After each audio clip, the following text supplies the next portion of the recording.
Klein, immediate past president of Unity, the Board of Unity, and I have great pleasure this morning introducing our speaker, Sonya Milton. And we have a lot in common. A lot in common. We're both from a foreign country, the Bronx.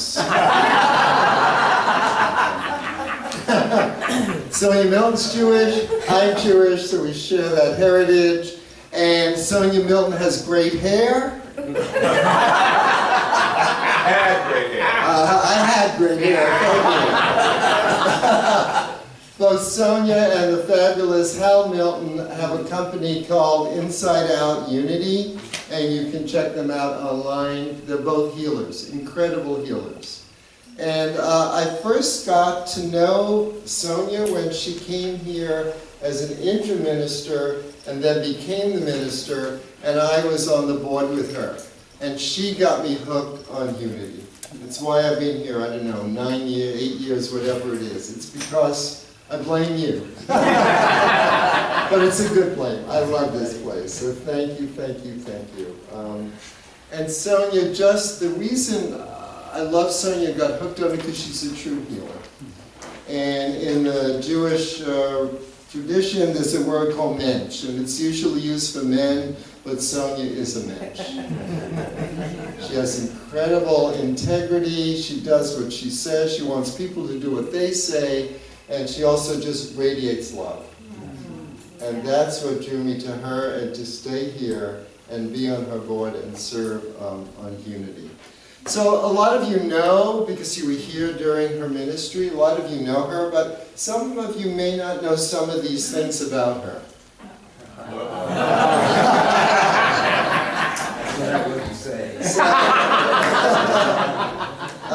She said the worst job she ever had in her life was a cashier in a grocery.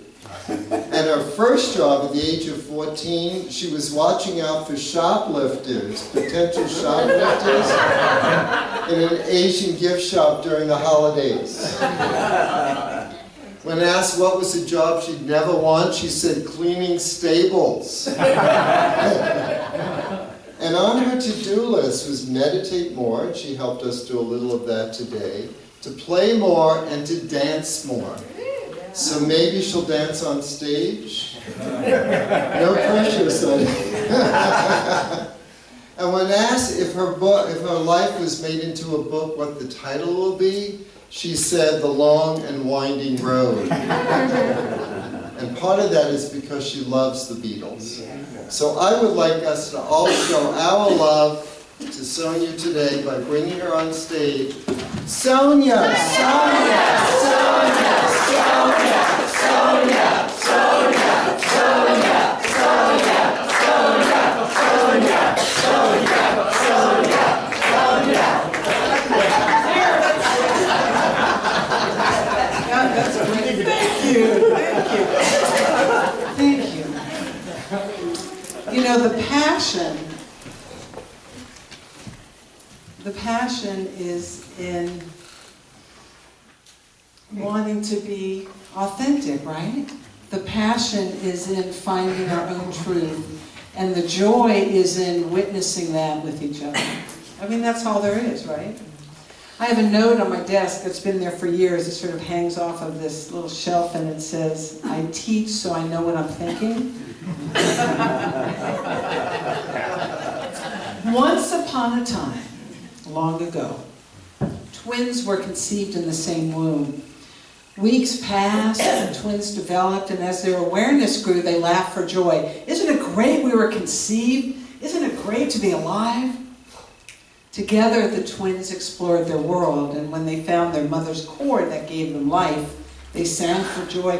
How great is our mother's love that she shares her own life with us. Weeks stretched into months, and the twins noticed how each was changing. What does it mean? Asked the one. It means that our stay in this world is coming to an end.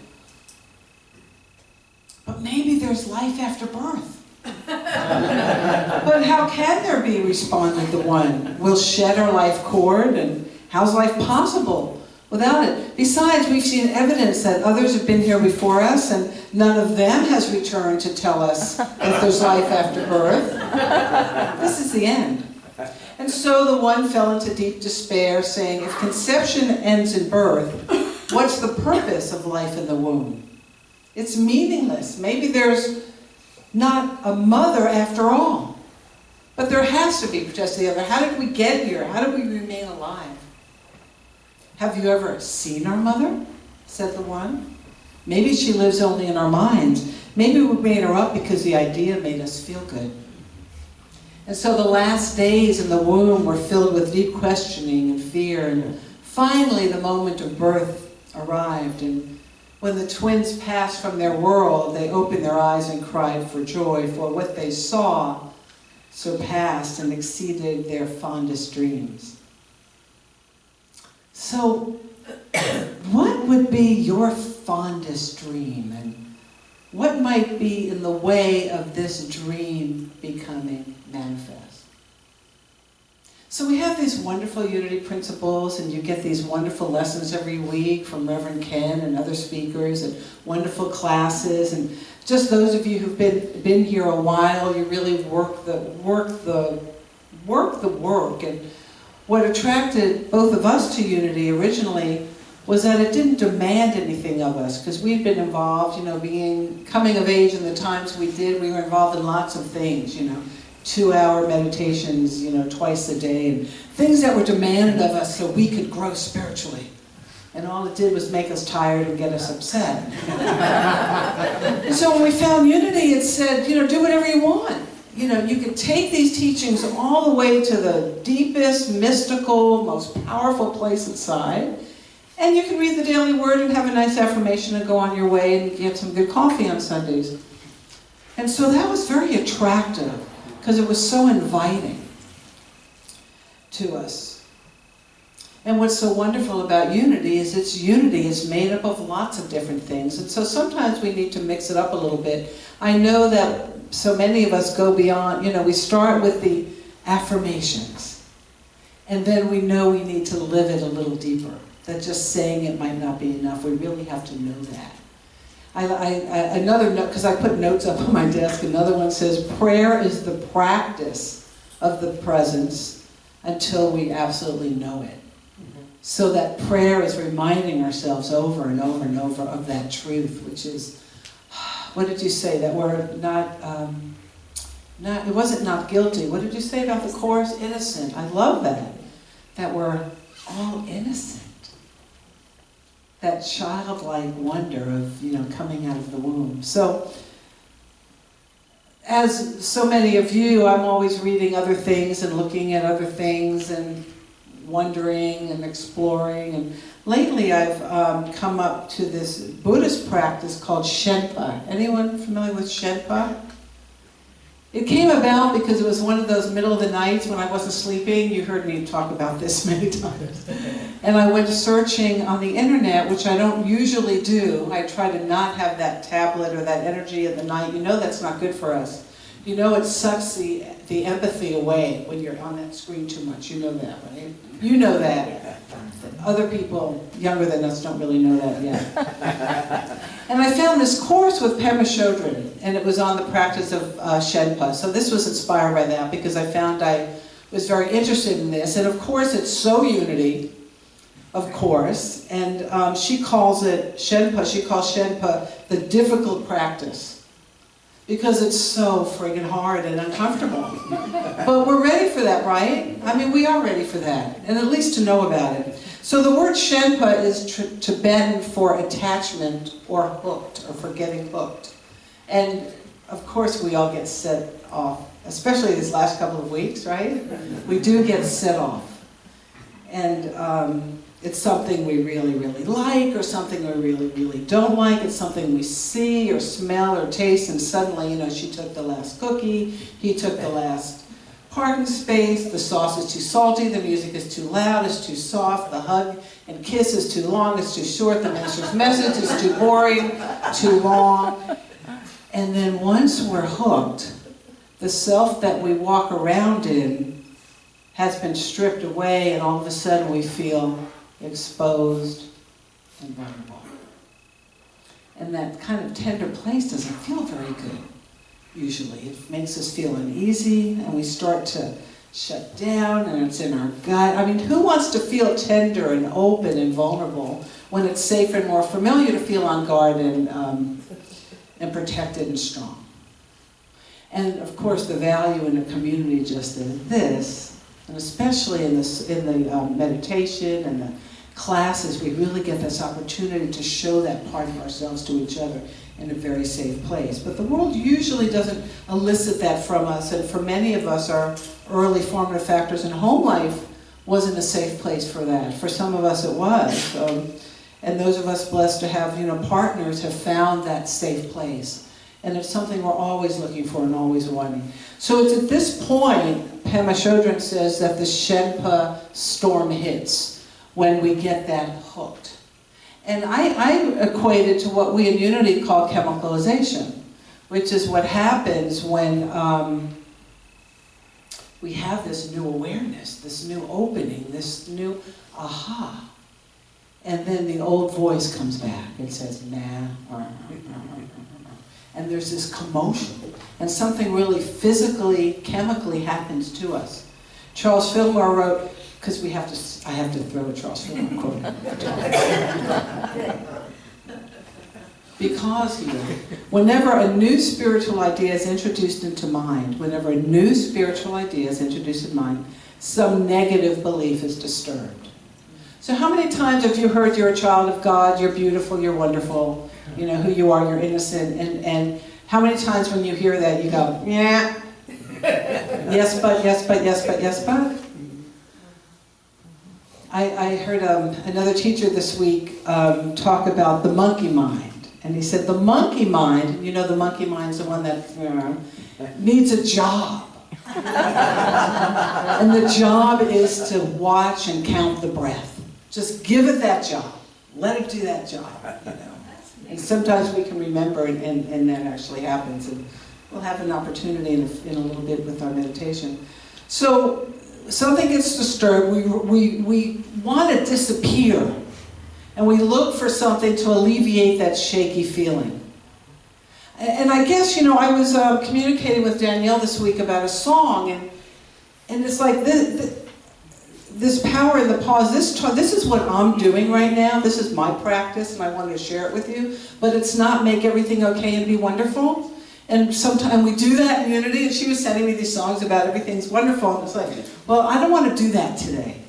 Everything is wonderful, and we are unlimited. However, I want us to really be able to be that super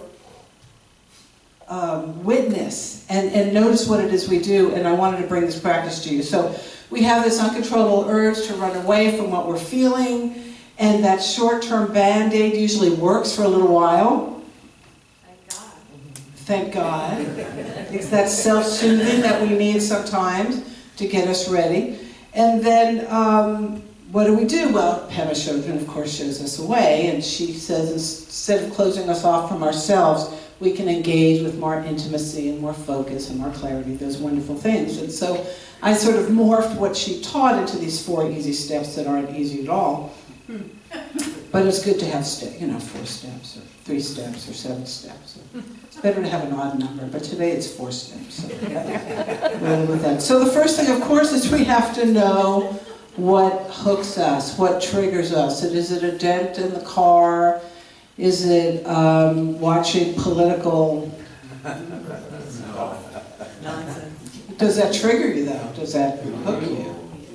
Unwanted attention, a raised voice, criticism, a cloudy day, slow traffic, We had to figure out we live up in Napa, so how to get here.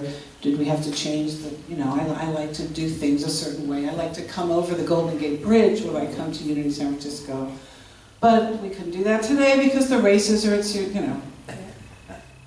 So how dare life not be the way I want it to be? How dare things be inconvenient for me, who works so hard and has such high intention and only wants to serve? Why does not the universe line up in front of me exactly how I would like it to be?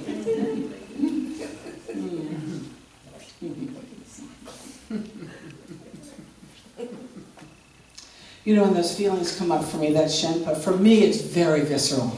I feel like I'm sick. And it's actually the only time I don't want to eat. It's a miracle. And it's frightening. Does anybody have that? Does that happen to you? You get hooked into whatever and it's scary. It's like the world's going to fall apart. It's like the ground beneath you has disappeared, and I'll talk about that again in a moment. So the second thing says we can tend to know what it is once we are hooked. We can drink, we can smoke, we can other drugs, sex, food, violence, extreme exercise, even sleep, laughter, passivity, violence, defensiveness, all those things. And again, what makes it so tricky is that these things work initially. But the more we get clear on the frequency and how that same thing happens every time, the less likely perhaps we will be to engage in those behaviors. So the next time that urge comes up to defend or to run away or enable or smoke or lash out or eat or buy those shoes I don't really need, what I do is I pause, is I stop. And this is the part, this is the hard one, to stop, to not do the same old thing, to just be still. They did a study at the University of Virginia, and they put electrodes on people and did electrical shock. Anyway, most people would rather be shocked with a jolt of electricity than be with their own thoughts. That's very powerful information. Because we're so used to moving fast, moving fast, moving fast. I mean, who wants to stop and be with the icky feeling? Who wants to stop and have that thought that goes against the spiritual thought? I love everybody. We're all equal. I don't have a racist bone in my body. I'm not prejudiced against anybody, what they believe or look like, or who they sleep with, or anything. And then we go, wait a minute, oh, there's that, And sitting with that, I'll just get a gun, that's easier, huh? We stop, and we breathe, and we do nothing. And we feel what we feel. We wait. And the blessing is in those layers that are unraveled as we do this practice. The new information that comes forward, which is very easy to just shove back down. And you have the choice to do that. There's no rush on this. We've had lots of lifetimes. We'll probably have many more. And the fourth step, so we have, you notice you're hooked. You notice what you tend to do when you are hooked. Third step is you stop and you wait. And the fourth is to sit through the storm and wait for the sky to clear. Muddy water, let's stand clear, said Lao Tzu. There's something about that. And she says, this practice is so difficult. And she says, with this, you choose a fresh alternative. Well, I wanted her to tell me what those fresh alternatives can be. Tell me what to do. Do I join the Peace Corps? Or do I, meditate again for 4 hours a day? But she doesn't give us that.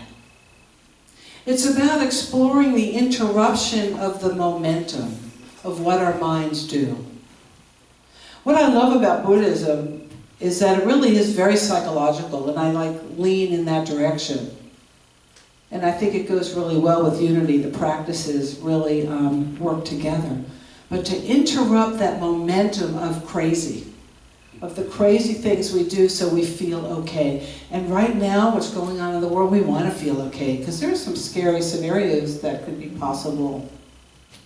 Remember what fear is? False evidence appearing real. There's a lot of that going on. And what do we know right this moment? All we know is right this moment. And this moment's pretty good. Look at the people you're with. Look where you are. Greatest city in the world.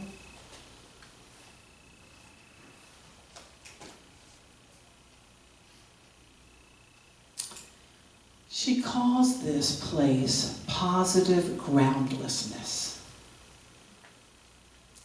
So let that roll around in your head for a moment. Positive groundlessness. So the ground beneath you has fallen away because that faulty structure no longer supports who you are now.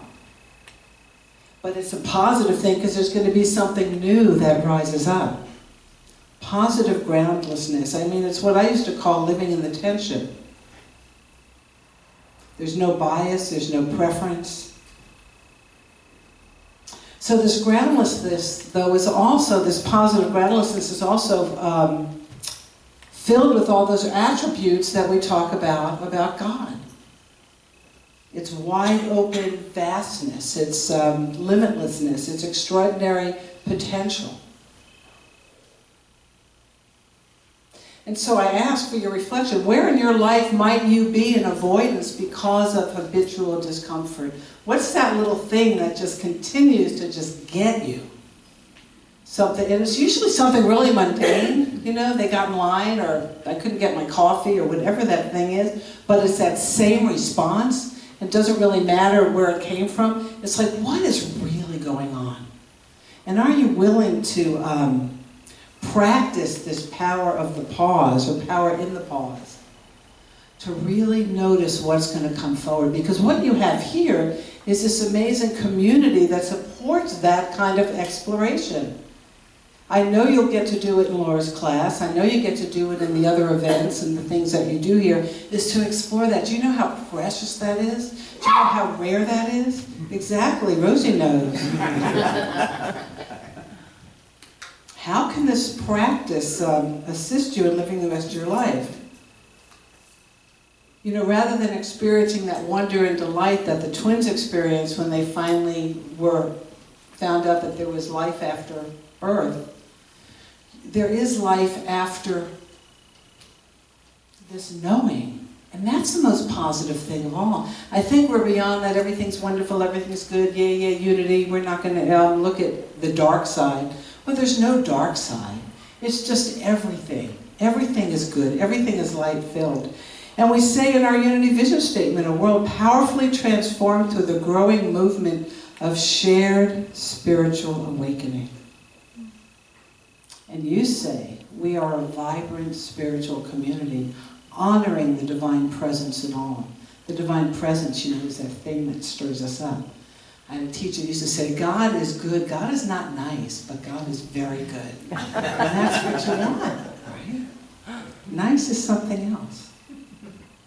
We are a vibrant spiritual community, honoring the divine presence in all, and radiating the unity message through loving service.